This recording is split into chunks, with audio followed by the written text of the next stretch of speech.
Transfer of weight in batting is critical to a successful hit.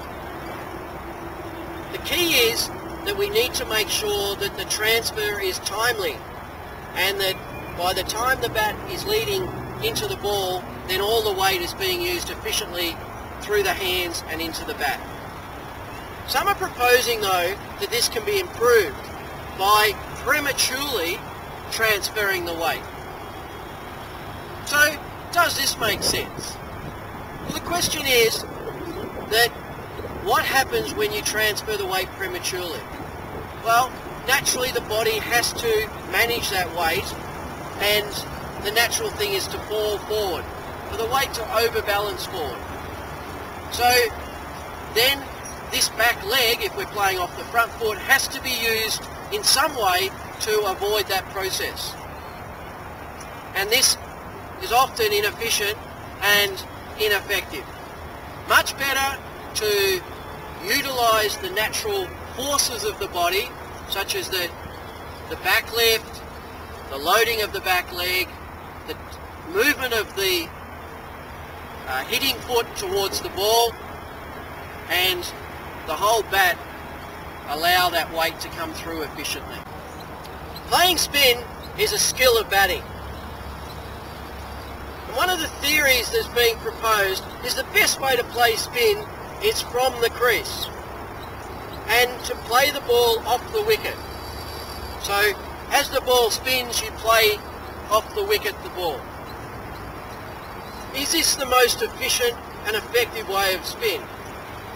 Well, the thing is with batting is you can take away variables from the bowler, then it becomes difficult for the bowler.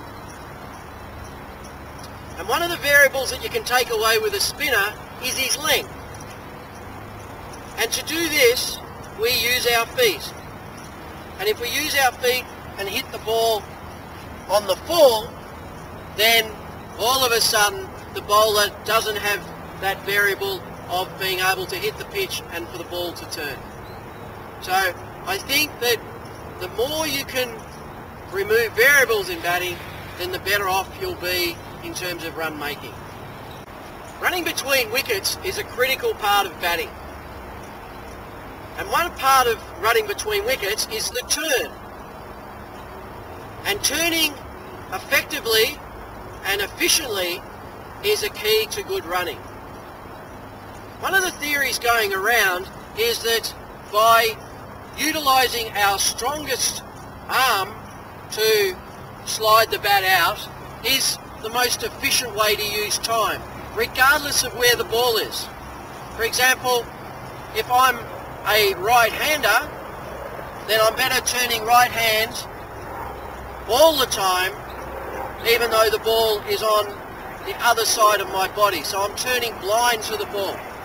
The theory is this increases speed of the turn. Increase speed and you increase the run. And that the decision making can be made in the run before you get into the turn.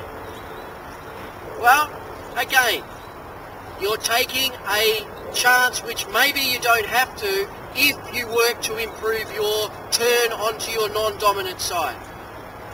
And I'd suggest that it's more efficient to improve that turn than it is to turn blind towards the ball, because the more variables that you can remove, the better you'll be in your batting.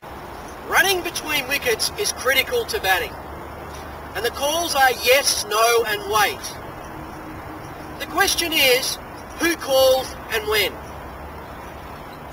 Well, the theory goes that behind the wicket, the non-striker calls. In front of the wicket, the striker calls. But what happens square of the wicket, the area where most run-outs occur? Well, it becomes indecision, and indecision costs wickets. So, maybe it's better if both parties always call, and then it can be a negotiation on the call. If there's a no, then there's no run. Bowling machines have become an ever-increasing way of practicing batting.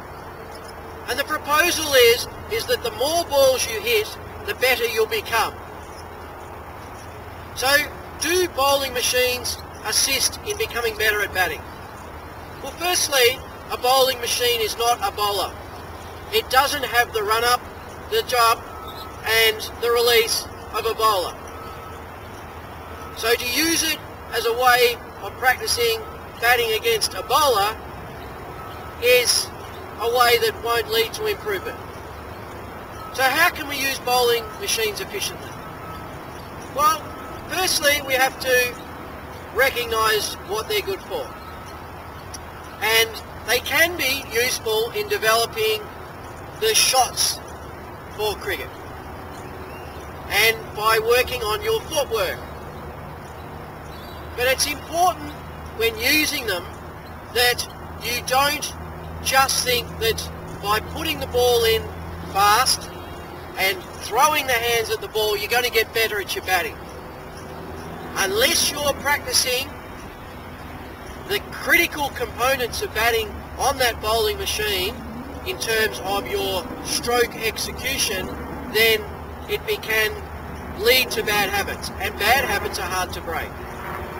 So I suggest if you're going to use a bowling machine, use it on a slow speed and use it to practice your footwork, either getting well back or well forward to the ball. Because use them incorrectly and not only can they not lead to improvement, but they can lead to getting into bad habits.